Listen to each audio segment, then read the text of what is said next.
decimal to percent and vice versa. Okay?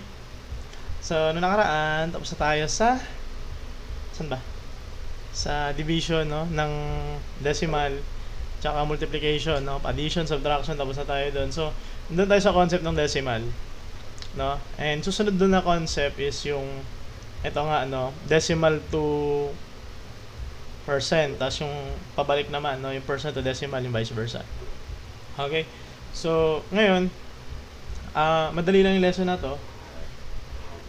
Kasi, magko-convert lang tayo, no? Thank you sa pagpapalo po. Follow nyo lang po, tsaka mag-ano lang po kayo dito, no? Itong concept ng decimal to percent, marami siyang gamit, no? Actually, ginagamit siya saan ba siya ginagamit? No? Ginagamit siya sa finance, no? Calculating interest rates, discounts, increases in price, grades, converting this numerical into percent in academic settings, statistics, no? Madami siyang pinagagamitan. Okay? So, kailangan alam din natin to, no? Pag sa science, ginagamit din natin to, tama ba? Yung mga scientific notation. So, ngayon, dito muna tayo sa conversion muna. Okay? So, unang-una doon, ang gagawin lang natin dito is note natin, may note tayo, importante, no? Sa Roland's note is, pag decimal to percent, move mo yung decimal point, no, two places to the right, tapos lagyan mo ng percent sign. So, yung example natin dyan is 0.25. Gagawin mo daw siyang percent, no? Sabi doon 0.25 ko-convert mo sa percent. So, sabi dyan, move mo yung decimal point 2 places to the right, no? Pag sinabi mo 2 places to the right, ganito yon, 1, 2, tapos lagyan mo ng percent sign. So, kung nandito na yung decimal point mo, ito na yan, 25%. So, ito na yon. Okay? So, ganun lang siya, no? And then, yung kabaliktaran naman, yung pagka dito naman sa kabila is, pag percent to decimal, move mo yung decimal point 2 places to the left, tapos tanggalin mo yung percent. Na dito, pinapa-convert sa atin, 36%. Tapos, magiging, ang sagot doon is 0.33. Paano nangyari yon? Kasi mag-move ka daw ng 2 places to the left. No? So, testing. 36. So, nandito yung decimal point mo niyan. Ang gagawin natin is mag-move tayo ng 2 decimal places to the left. No? So, naka-percent ka pa. May percent dapat. Ay, nangyari ganyan yung drawing, no? And then, nandito yung decimal point mo, 1, 2, tapos tatanggalin mo yung percent. So, magiging sagot mo dyan is 0.36. Ayun na yung ating, thank you po sa mga nagpa-follow, nagla-like, and nag-share ng ating live. Maraming salamat po. Okay? So, ganun lang. Tatanggalin mo na yung percent. Okay, lumalabas nung mga ganito, even sa mga exam sa CSE, no? Conversion, no? Tapos yung mga sa elementary, sa high school.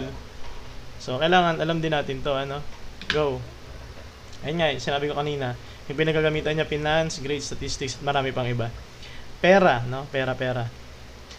Next, convert 76.6% to decimal. Okay? So, ito ay, thank you po, 90. Okay? So, sabi dyan, i-convert mo daw yung 76.6 to decimal. Okay? So, ito ay percent to decimal.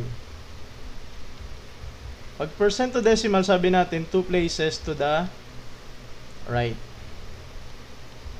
Okay, move mo ng 2, thank you sa mga nag-follow, no?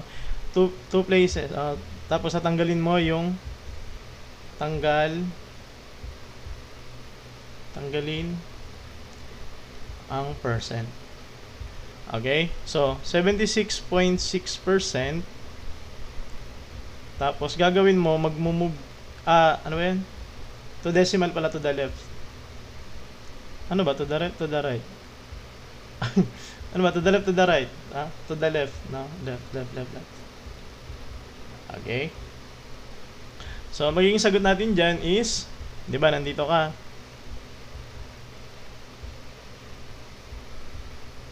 1, 2. No? Magiging decimal na siya, tapos magiging, nandito na siya, siya na yun, no? Naging decimal na. Okay? Ito, huwag niyo kakalimutan yung rule natin. Pagka percent, no? Pagka sa percent, to the right, na pag percent, to the right, tapos pagka decimal, to the left. Okay?